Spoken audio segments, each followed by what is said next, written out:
Hello and welcome दोस्तों। आज की इस वीडियो में हम बात करेंगे निफ्टी में और सेंसेक्स में हमारा क्या व्यू होगा अगले दिन के लिए। और मैं इस पे भी बात करूंगा कि मैं जो पिछले वीडियो में एनालिसिस किया था क्या वो लेवल्स प्रॉपर तरीके से काम किए हैं, और मैं जो टेंशन चल रहा है अमेरिका और ईरान के बीच उस पर भी हम बात करने वाले हैं। और अंत में जो मैं बात करूंगा वो हमारा क्या लेवल होगा सेंसेक्स में और निफ्टी में। तो वीडियो को शुरू करने से पहले आप इस चैनल को सब्सक्राइब और वीडियो को लाइक जरूर कर दें। सबसे पहले मैं बात करता हूँ यहाँ पे ये जो टेंशन चल रही है ट्रम्प और अमेरिका और ईरान के बीच में। ट्रम्प ने एक सोशल मीडिया पोस्ट में ईरान को धमकी दिया है, धमकी देते हुए दिखे हैं। उन्होंने बोला है कि ईरान या तो न्यूक्लियर डील कर ले, जो भी डील्स हैं अमेरिका की जो भी शर्तें हैं उनको मान ले, नहीं तो हम military US military builds up in Gulf. ठीक है, तो उन्होंने क्या बोला है देखते हैं। Donald Trump has warned Iran that time is running out to negotiate a deal on its nuclear program following the steady build-up military forces in the Gulf. Okay, और उन्होंने बोला है कि जो the US president said a massive armada was moving quickly with great power, enthusiasm and purpose towards Iran, referring to a large US naval fleet.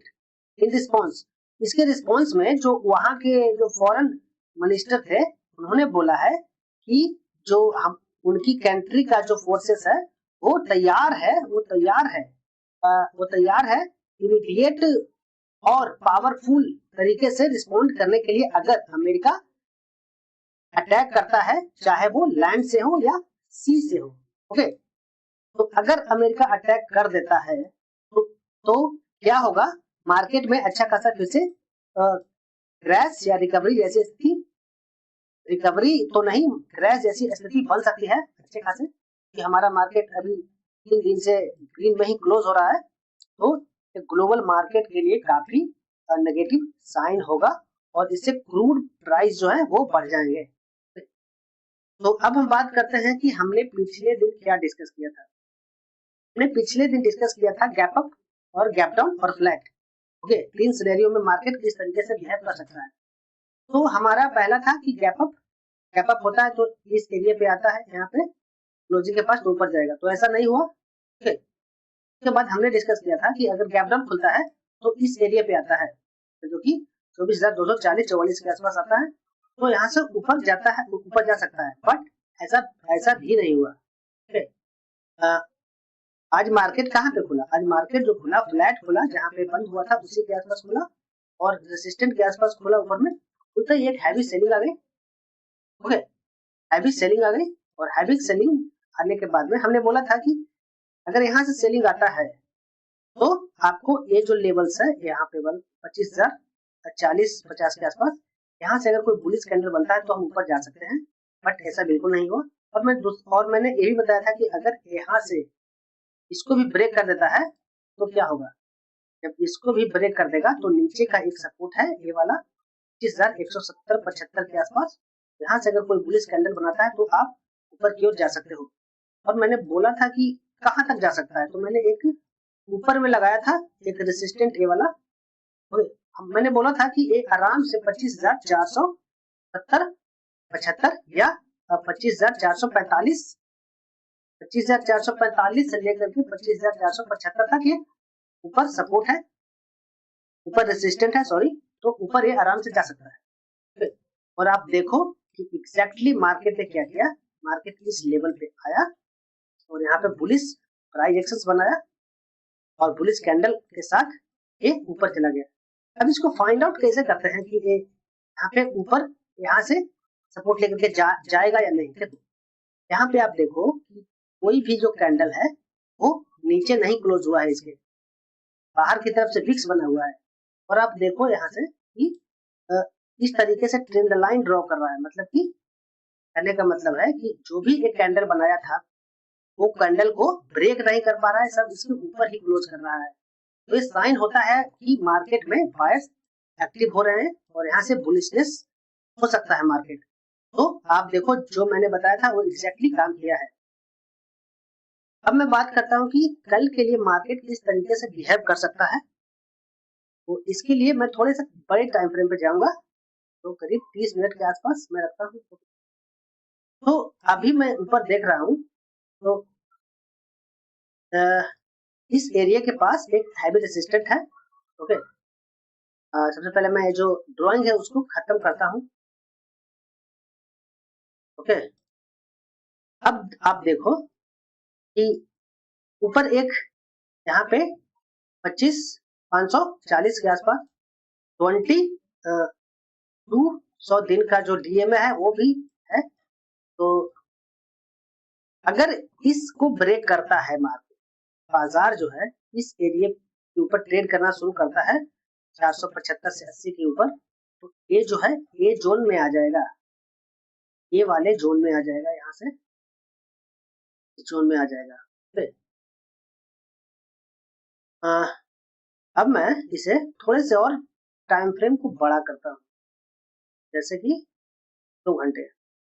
Okay, 2 घंटे के time frame पे आप देखो कि क्लियर एक ऊपर रेसिस्टेंट एरिया है, ये 25,700 के ऊपर, 25,700 के आसपास। तो मैं यहाँ पे लगा देता हूँ। बाजार अगर इसके ऊपर सस्टेन करता है तो 25,700 तक आराम से आ सकता है।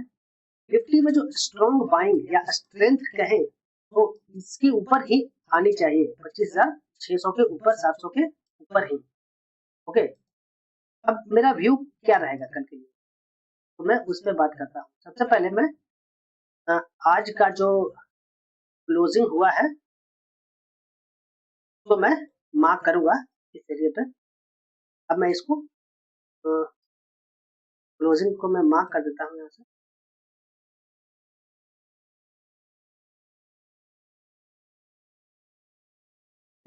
ओके, अगर बाजार कल के लिए, मैं इसको टाइम फ्रेम काफी छोटा करता हूँ, 15 मिनट का।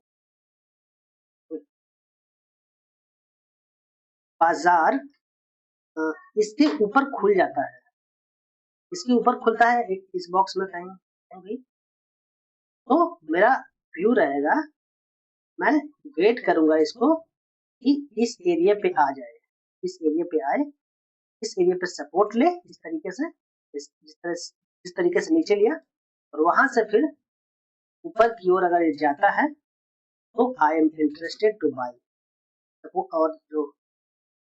और जो स्टॉप लॉस इसके नीचे का हो जाएगा। अगर बाजार इसको भी ब्रेक कर देता है, अगर बाजार इसको ब्रेक कर देता है ऊपर खुलने के बाद, तो ये स्ट्रेटजी काम नहीं करेगा, इसको कैंसिल करना पड़ेगा। ओके, एक मैं यहाँ पे रेसिस्ट पर सपोर्ट लगाता हूँ यहाँ पे।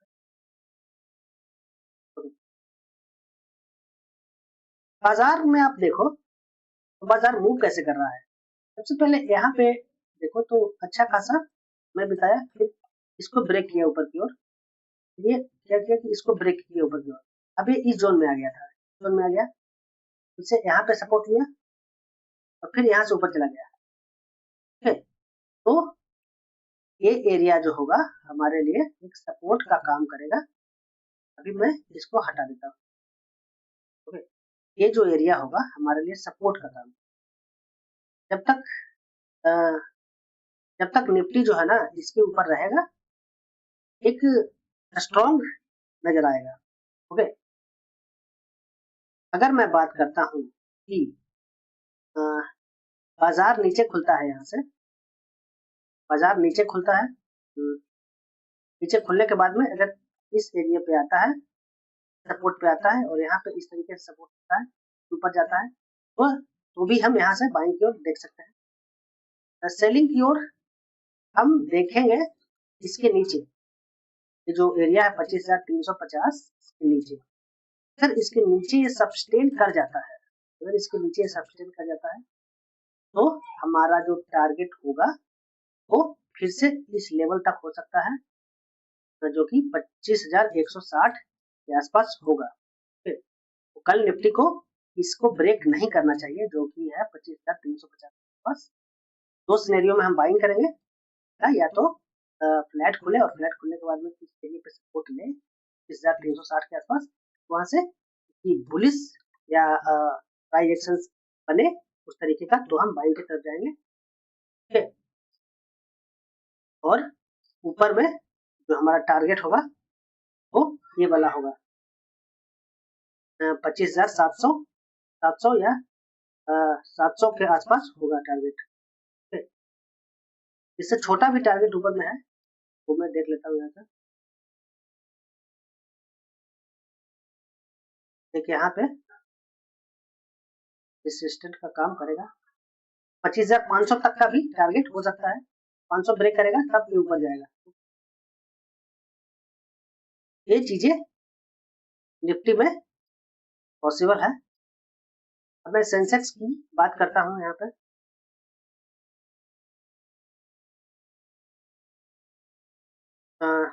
सेंसेक्स को मैं थोड़े बड़े टाइम फ्रेम पे लेके जाता हूँ। तो पहले मैं ड्राइंग यहाँ से हटा देता हूँ, काफी सारा ड्राइंग है।